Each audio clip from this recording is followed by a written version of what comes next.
Bonsoir, maître Miki Myampaya. Bonsoir. Alors, nous avons vraiment la chance de vous recevoir suite justement à ce grand événement, le 25 novembre, qui est donc la journée internationale de lutte contre les violences faites aux femmes. Et il s'avère que vous, déjà, depuis fort longtemps, vous travaillez sur ce sujet, donc c'est vraiment votre combat. Et à ce titre, j'ai pris contact avec vous parce que j'avais pu découvrir que vous aviez aussi mis en place un guide justement contre les violences faites aux femmes pendant cette période de premier confinement, en fait. Alors tout à fait. Merci en tout cas de me recevoir pour cette grande journée qui est très importante, puisque comme vous l'avez souligné, c'est une journée internationale et qui est consacrée à l'élimination de toute forme de violence faite à l'encontre des femmes. Ce guide, je l'ai coécrit en fait avec une avocate également, Céline Marcovici, et nous l'avions écrit en fait bien avant le confinement. Il Ah, était, d'accord. voilà, il était en librairie. Téléchargeable.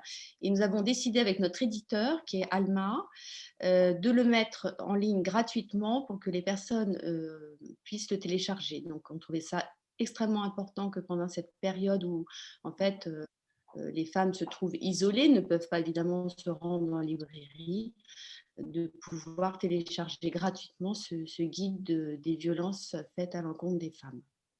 Alors, en effet, en plus, vous êtes la fondatrice de l'association Avocates Femmes et Violences, je crois depuis 1997, aujourd'hui présidente d'honneur. Voilà, tout à fait. J'ai fondé cette association Avocates Femmes et Violences. À l'époque, c'était en fait sous l'impulsion de, je ne sais pas si vous avez connu cette procureure qui est malheureusement depuis décédée, Madame Bernard Requin, Ah oui. euh, voilà, qui nous avait conviés au palais de justice en disant voilà, pour ceux qui se sont engagés en tout cas dans la défense des femmes victimes de violences, qui font aussi du droit de la famille. Pourquoi vous ne fédérez pas, pourquoi vous ne créez pas une association pour recevoir les femmes victimes de violences et surtout prendre des dossiers au titre de l'aide juridictionnelle, puisque ce sont des dossiers quand même très importants qui demandent beaucoup d'énergie. Et l'intérêt, c'était de se fédérer et pouvoir se dire, ben voilà, on prend à titre pro bono un, deux dossiers dans le cadre de l'aide juridictionnelle que nous défendons à fond. Nous fédérions également pour pouvoir aussi discuter entre nous, en tout cas les avocats, parce qu'il n'y a pas que des avocates aussi, il y a des avocats au sein de cette association. Bon, il n'y en a pas beaucoup, j'avoue. Et l'intérêt, c'est on discutait des dossiers, on se formait, et puis on a fait aussi du lobbying. Voilà. Notre lobbying, c'était faire changer les lois, qui est une prise de conscience, parce que là, je vous parle de ça en 1997. Ah oui, oui, oui, ça fait Donc, voilà. c'est Donc, quelques il y avait années. des réunions, voilà, quelques années, donc des réunions qui étaient organisées avec des magistrats aussi, pour que les magistrats puissent aussi prendre conscience de cette particularité.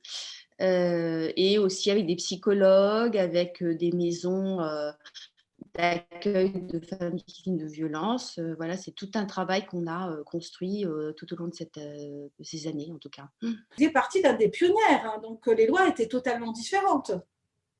Alors, pionnière, je ne sais pas, parce qu'avant moi, il y a eu donc Bien sûr, bien plein sûr. d'autres femmes, notamment, je citerai Gisèle Halimi. Bien sûr, elle est derrière nous d'ailleurs. Exactement, tout à fait. Mais oui, en fait, oui, c'est un combat en fait que m'a transmis à l'époque mon associé Colette Holstein, qui a pris sa retraite depuis et qui est décédée également, euh, et qui était, parce que moi vous voyez, je fais du droit des sociétés, je m'étais associée avec Colette Holstein qui était engagée depuis des années justement auprès de SOS Femmes Battues. Et voilà, on tenait des permanences, elle m'a formée à cette écoute et en tout cas à défendre ce combat. Et alors les lois, oui, les lois, par exemple, typiquement, ça paraît maintenant un peu loin, mais ça existe encore. C'était le premier combat, c'était quand on passait la porte d'un commissariat, c'était pratiquement obligatoire que l'officier de police judiciaire, pour une femme qui venait pour des violences domestiques, demande de déposer une main courante, non pas une plainte. Donc, il fallait se battre sans arrêt, appeler l'officier de police judiciaire, appeler le procureur pour que la plainte soit prise en considération. Après, il y avait l'accueil au sein des unités médico-judiciaires aussi, parce que à l'époque, une femme qui était malheureusement violée pouvait se retrouver dans la salle d'attente avec son agresseur. Vous voyez, le temps de Ah faire des oui, tests, ouais. le temps d'être vérifié. Mmh. Euh, et le dernier combat en date, c'était aussi sur l'inégalité, en tout cas en matière de femmes mariées ou non mariées, puisqu'il y avait un vide juridique. Parce que pour les couples mariés, vous pouvez saisir le juge aux affaires familiales pour organiser la décohabitation. Vous pouvez évidemment porter plainte actuellement aussi pour organiser la décohabitation, mais si vous ne souhaitez pas porter plainte, en tout cas, le juge aux affaires familiales organise cette décohabitation. En revanche, pour les couples non mariés, et s'ils avaient des enfants, tant qu'ils vivaient encore sous le même toit, on a eu des refus de juges disant bah, de toute façon, comme il n'y a pas d'adresse différente, je ne peux pas statuer. Voilà. Donc les choses ont changé depuis. Et puis, bah, y a eu le Grenelle aussi des violences.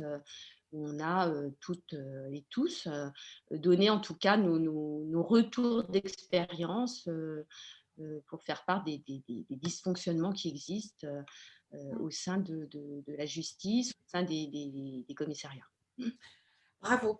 Alors aujourd'hui, effectivement, on est en 2020, donc l'association existe toujours. J'imagine que les équipes ont aussi peut-être grandi.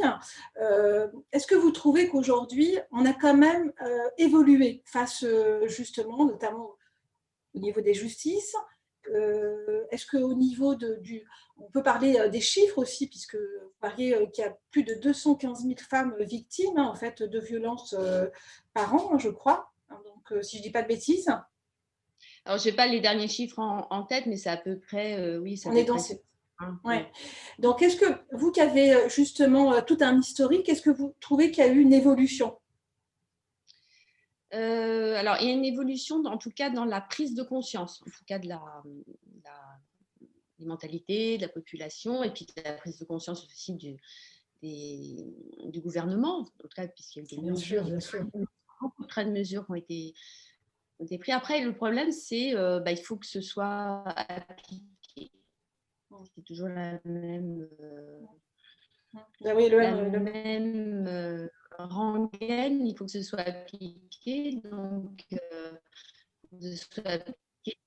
Il faut une formation, et je pense que là-dessus, et puis il faut les moyens aussi, pour héberger aussi les femmes victimes de violence, il faut pouvoir avoir des psychologues à l'écoute, hein, ce qu'on n'a pas souvent en fait. Mais sinon, oui, quand même, les choses ont évolué.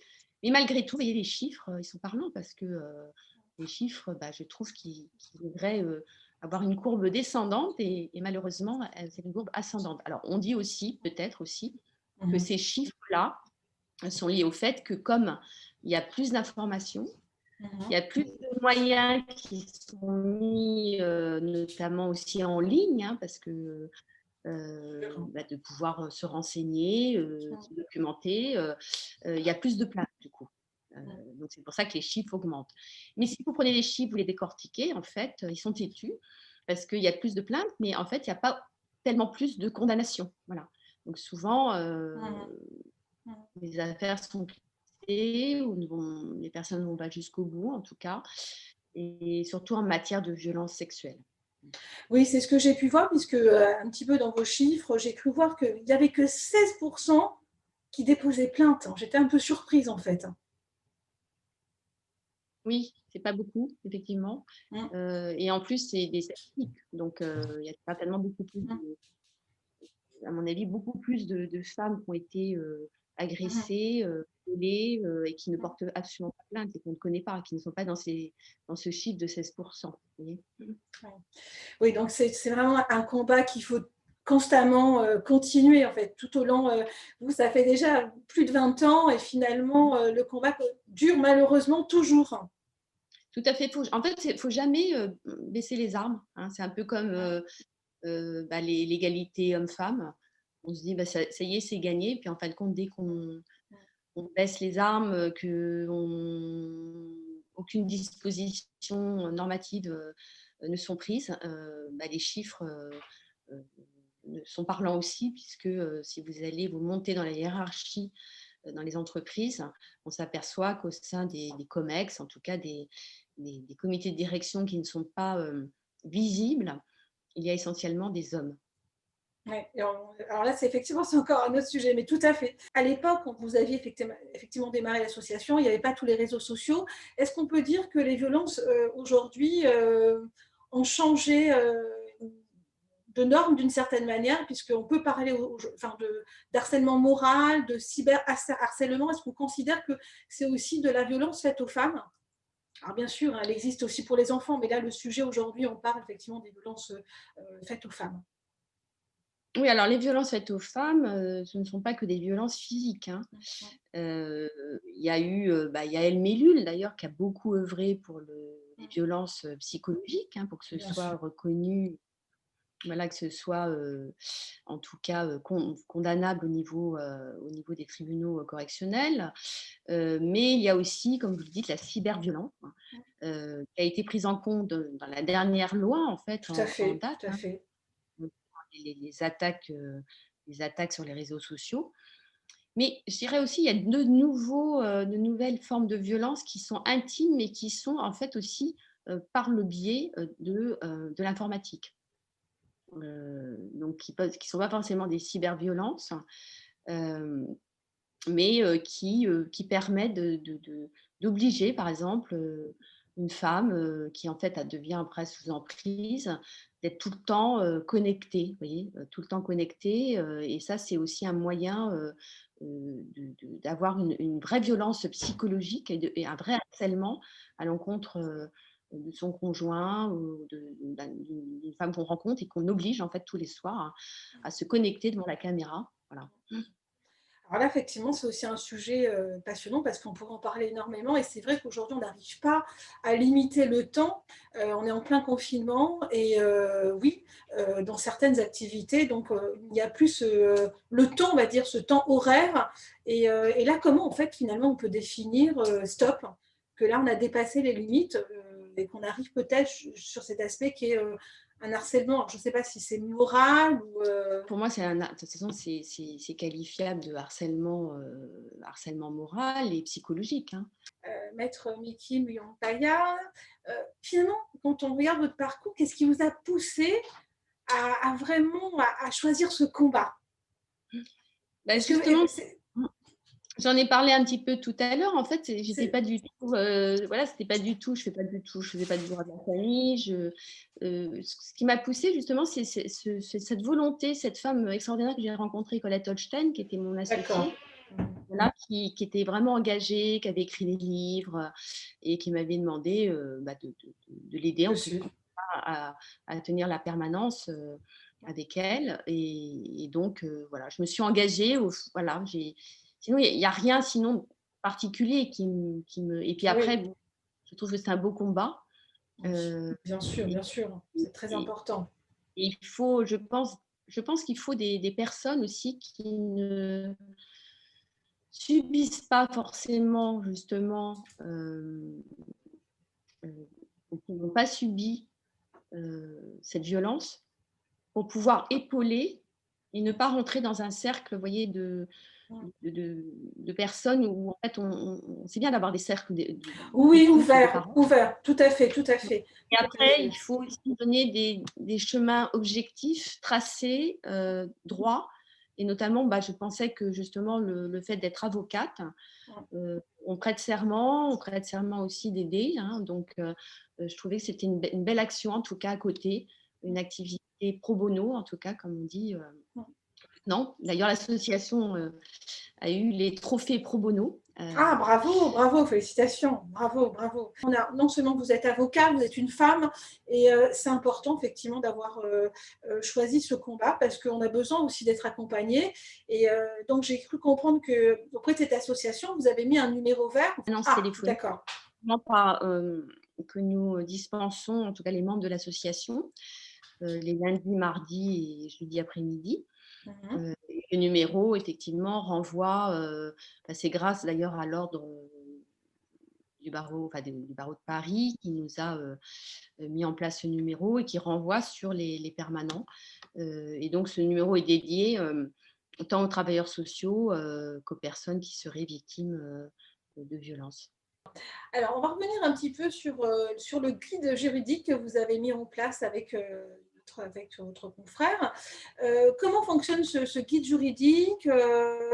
Sur quelle base vous avez travaillé? Alors, le guide juridique, en fait, c'est la somme des questions qui nous ont été posées lors de ces différentes permanences téléphoniques que nous tenions. Et avec Céline Marcondici, on s'est dit, ce serait bien d'écrire un guide. Alors, on a mis guide juridique, mais en fait, c'est un guide pratique à la portée de tout le monde pour savoir, d'abord, comme vous l'avez justement dit, je subis quelque chose, est-ce que je peux porter plainte et est-ce que c'est un délit, est-ce que c'est interdit? Et une fois et comment je fais, premièrement, comment porter plainte? Donc, on explique les différentes façons de porter plainte. Comment va se dérouler justement cette plainte. Est-ce qu'elle va être transmise au parquet, pas transmise au parquet? Si ce n'est pas transmis, qu'est-ce qu'on fait? Qu'est-ce que risque l'auteur aussi des faits sur lesquels je porte plainte? Comment va se dérouler aussi le procès? Est-ce que ça va être un procès correctionnel? Est-ce que ça va être jugé aux assises? Et quels sont mes recours possibles? Et puis après, on donne des conseils aussi sur les pièces à fournir, sur les preuves sur lesquelles il faut se prémunir. Voilà, donc c'est vraiment le guide pratique. D'ailleurs, il y a une application, vous pouvez la télécharger aussi sur tous les Android et vous pourrez retrouver ce guide en fait sur vos tablettes. Voilà, c'est que on s'est dit voilà quelqu'un qui est victime et qui est seul, en fait, qui tourne en rond, qui se dit qu'est-ce que je vais faire? Je n'ose même pas appeler, téléphoner. Au moins déjà avoir un premier conseil, voilà. C'est vrai que c'est la question que j'allais vous poser parce que justement, comment vous accompagner? Du coup, ce guide pratique donne beaucoup de réponses finalement. J'espère, en tout cas, on a mis tous les quantums de peine, on a donné à la fin les adresses où s'adresser, des conseils et on a donné des exemples pratiques également. Vous voyez. L'application, elle est gratuite. D'accord. Donc, vous pouvez télécharger cette application, c'est SOS Violence. Hein. Très bien. D'ailleurs, ça permet justement, si vous êtes une personne qui se trouve agressée, puisse tout de suite avoir savoir où est le commissariat le plus proche. Oui, bien sûr. Être un numéro aussi pour être protégé, quelqu'un qui sera prévenu tout de suite.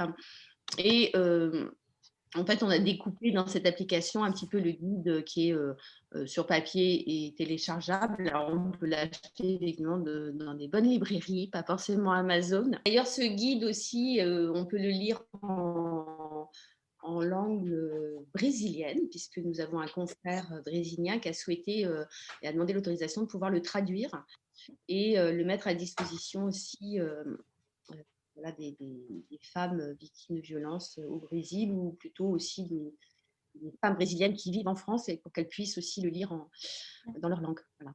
Non, mais c'est important parce que donc du coup, oui, puisque c'est une cause internationale de toute façon, donc j'imagine que ce livre va certainement être traduit peut-être dans différentes langues, puisque oui, en France, on a aussi, on est quand même un pays multiculturel. Alors, d'autres questions. On est en phase de confinement. Alors, je vais parler au maître, à l'avocate. Euh, Déjà, vous, comment avez-vous vécu cette période de confinement par rapport à votre profession? Alors, par rapport à ma profession, c'est vrai que les audiences, le premier confinement en tout cas, la justice a été à l'arrêt. Oui. Donc, c'était extrêmement compliqué.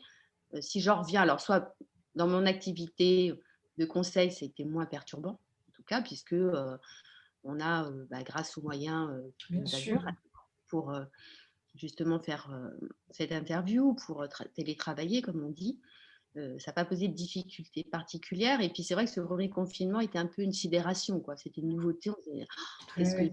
qui se passe? C'est Incroyable. incroyable. Incroyable, Et à incroyable. côté, voilà, on a eu aussi une augmentation des violences domestiques. Donc, il fallait mettre en place quelque chose. Il fallait aussi qu'on intervienne auprès des pouvoirs publics pour qu'on puisse obtenir, en tout cas, une prolongation de l'ordonnance de protection parce que Ben l'ordonnance oui. de protection prenait fin. Donc, voilà, ça on l'a obtenu en tout cas. Et puis voir comment on pouvait organiser rapidement aussi des audiences dès le confinement venu. En tant qu'élu au Conseil national des barreaux, d'ailleurs, le Conseil national des barreaux a mis en place aussi un numéro d'urgence pour les femmes victimes de violences, qui est en fait, qui n'est pas simplement parisien, hein, qui concerne justement toutes les juridictions. Et l'intérêt, c'était de faire un maillage territorial et de pouvoir renvoyer justement sur des confrères qui étaient sur place, vous voyez, parce qu'il y a une femme qui était à l'autre bout de la France, enfin, à l'autre bout de la France, étant située à Paris, à l'autre bout de la France, Ben, bien sûr, bien sûr, voilà, bien sûr. trouver tout de suite un confrère là-bas qui puisse au moins faire les premières démarches et s'occuper de cette femme. Que dans ce guide pratique juridique, vous donniez des conseils. Pour ceux qui nous regardent, donc qui n'ont pas forcément vu là tout de suite le guide juridique, quels seraient les premiers conseils que vous pourriez apporter? Comment on détecte pour éviter le pire et évidemment, et ensuite bien sûr passer via vos services juridiques? Bah, en fait, il y a plusieurs indices, hein, déjà à prendre en considération. Déjà s'interroger, est-ce que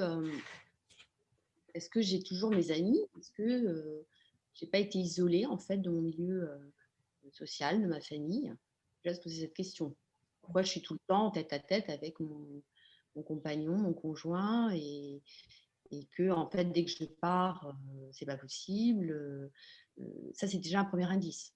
Parce que c'est une façon aussi, si vous voulez, ces violences, c'est pas que physique. Il y a cette emprise, il y a une première emprise qui est celle-ci, de se sentir en fait seul, donc on n'a pas d'appui, on n'a personne à qui parler. Premièrement, quelquefois il peut arriver aussi que ce soit aussi un isolement économique en disant bah voilà, d'un seul coup il vous demande d'arrêter de travailler pour les enfants, etc. Et deuxièmement, il y a aussi le fait de vous dévaloriser, c'est-à-dire que vous ne vous sentez plus belle, vous ne vous sentez plus jamais capable de parler en public parce que à chaque fois, il va vous dire que ça ne va pas, que vous parlez mal. Et puis après, ben voilà, si vous avez un premier coup, ben là, comme conseil, s'il y a tous ces indices préalables, c'est sûr qu'il ne faut pas rester. Je pense qu'il faut vraiment tout de suite réagir. Alors, une première gifle, c'est vrai qu'on se dit, si c'est le père de ses enfants, ça fait des années qu'on est ensemble, ça peut arriver, hein. Mais en général, l'expérience que j'en ai, c'est que ça va se renouveler. Voilà. Donc, c'est pas bénin, en tout cas, de recevoir un coup physique. Mais souvent, le plus dur à déceler, c'est cette violence, justement, psychologique, c'est-à-dire cette façon de détruire, cette destruction volontaire, perverse de l'autre, hein. Est-ce que vous Ça, parlez des pervers, alors c'est un terme qui est devenu très tendance, les pervers narcissiques, ou c'est plus compliqué que ça en fait?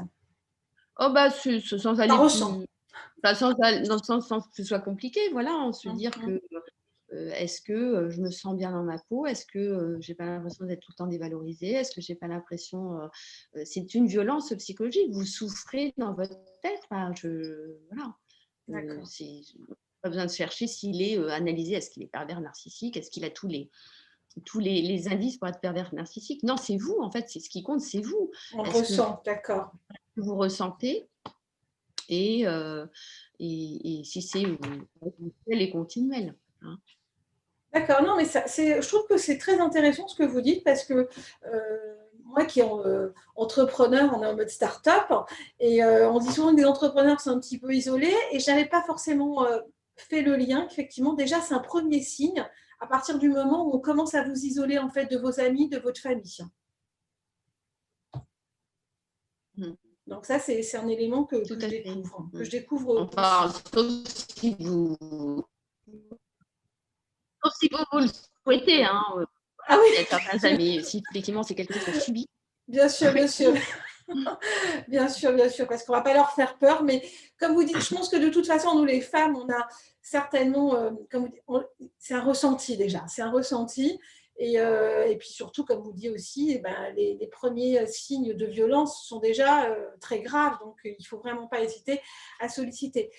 Petite question, puisque bon, moi j'avais déjà fait quelques interviews, j'avais rencontré des femmes qui ont subi justement des violences et qui m'ont expliqué que ce n'était pas toujours évident parce que, comme vous disiez, père de tant d'enfants et autres, et de pouvoir quitter le domicile, en fait. Il y a une vraie problématique, c'est ces femmes, quand elles veulent partir, elles n'ont pas forcément de lieu et c'est très, très compliqué. Donc moi, je sais que l'année dernière, on avait travaillé sur ce sujet-là et qu'encore aujourd'hui, il y a vraiment beaucoup, beaucoup de problèmes en matière d'hébergement. Oui, oui, c'est pour ça Mm. que il faut justement que l'accent soit mis sur le fait qu'il faut qu'il y ait des cohabitations, c'est-à-dire que ce ne soit pas forcément la femme qui quitte le domicile. Vous D'accord. voyez, Oui, oui, oui, oui. Très bien, hein, c'est c'est ça. que on a des- donc les forces de police organisent tout de suite une mise à l'abri et demandent aux conjoints violents de partir du domicile. D'accord. Avez-vous un message particulier à tous nos followers, à toutes ces femmes qui vont regarder justement cette interview? Alors le message que j'ai à passer, c'est de se dire qu'on n'est jamais seul. Voilà. C'est surtout ça, c'est très important parce que c'est un vrai isolement de se dire je n'ai personne, je m'en sortirai pas. Ce message, il faut que vous le graviez dans votre esprit. Vous n'êtes jamais seul. Il y a des associations, il y a vous, il y a cette chaîne, voilà, il y a plein de gens, en tout cas, qui vous entourent. Ils sont invisibles, mais ils sont là. Et voilà, c'est très important et ça vous donnera chaud au cœur, en tout cas. Donc, pour Ouais, contacter l'association, on a cette permanence téléphonique, comme je l'ai indiqué. Et donc, le numéro, c'est 08 20 20 34 28. Voilà, c'est les mardis, jeudis et vendredis. très bien. Et vous intervenez sur la région parisienne ou vous avez un réseau au niveau national? Alors, justement, souvent, parce qu'on intervient au titre de l'aide juridictionnelle, donc c'est l'intérêt justement de cette association. D'accord, Donc, nous, on intervient évidemment, malheureusement, que sur la région parisienne. d'accord. Mais en revanche, on crée un maillage territorial pour pouvoir avoir d'autres associations d'avocates Mhm. dans tous les tribunaux, tous les barreaux de France. Voilà. De renvoyer, d'ailleurs à Bobigny, il y a une liste, hein, il y a pas mal de barreaux qui sont très engagés maintenant et qui ont en fait une liste d'avocates et d'avocats formés en tout cas à cette matière. Aussi, ça j'ai oublié de le dire, c'est que maintenant, c'est qu'il y a des modules de formation qui n'existaient pas à l'école d'avocat Très bien. et également des formations au sein de l'école de la magistrature. Donc il y a quand même une avancée. C'est une matière qui nécessite une spécialisation également pour l'écoute et puis aussi donner les bons conseils. Voilà. Oui, oui, oui, j'imagine. Je vous remercie beaucoup. Alors, juste, on va donner peut-être le lien de votre site. Alors, c'est intéressant, de l'association et puis aussi de votre cabinet. Et c'est très simple en fait, sans donner le lien, vous tapez juste avocat famille violence sur internet et vous allez tomber sur le lien du site. Voilà. Bah, écoutez, je vous remercie beaucoup, maître Mikim Yampaya. Donc, on n'hésitera pas à, en tout cas, aller vers vos conseils. C'est très, très important. Et on vous dit à très bientôt. Et puis, bah, j'espère qu'on va arriver à cette fin de confinement, hein, parce qu'on est fin novembre et qu'on va pouvoir un peu plus Oui. respirer, mais pour tous, pour ces femmes hein, qui subissent aussi ces violences. Merci beaucoup en tout cas pour cette initiative. À bientôt, au revoir. Ah bah, à très bientôt. Au revoir.